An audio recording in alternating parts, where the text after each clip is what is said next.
మాట్లాడడం ఖచ్చితంగా మొన్న కూడా ఈ పంచాయతీని ఏం చేద్దామని శ్రీ సీతారామచంద్ర స్వామి కళ్యాణానికి నవమి రోజు వచ్చిన రోజు కూడా డిస్కషన్ జరిగింది.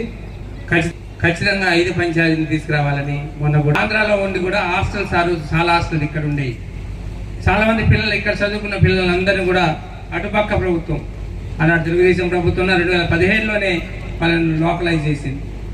మన దగ్గర చదువుకున్న సింతూరులోను అటు సింతూరు కానీ ఇప్పుడు మనం సెయింట్ యాన్స్ కూడా మన పక్క రాష్ట్రంలో కూటున్న దాన్ని ఈరోజు పిచ్చుకలపాడ, ఎటపాక, కన్నాయిగూడెం, గుండాల కన్నా మనం ఈరోజు మనం ఎక్కడ భద్రాచలం కానుకొని ఉన్న స్కూల్స్ కూడా చదువుకున్న వాళ్ళని లోకలైజ్ చేసుకుని లేకపోతున్నాం.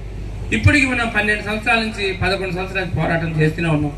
మన చాలా వరకు ఉద్యోగస్తులు రాసి మన వేలాది మంది అటు అసరాపేట మండలంలో 7 మండలాలను బాబు గారు ఆర్డినెన్స్ ద్వారా తీసుకున్న తర్వాత ఆర్డినెన్స్ కూడా రెగ్యులర్ అయిపోవడం.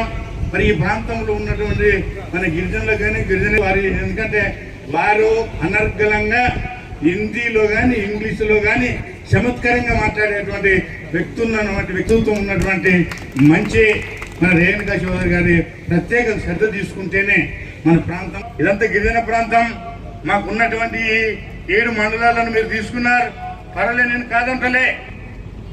మరి బాబు గారు మనకు తప్పకుండా ఇవ్వాల్సిన అవసరం ఉందని చెప్పినట్టుగా ఇది మొత్తం టోటల్ గా హైలాండ్ చేసేశారు. భద్రాచలం నుండి తూర్బాకి వెళ్ళాలంటే దాదాపుగా 10 కిలోమీటర్లు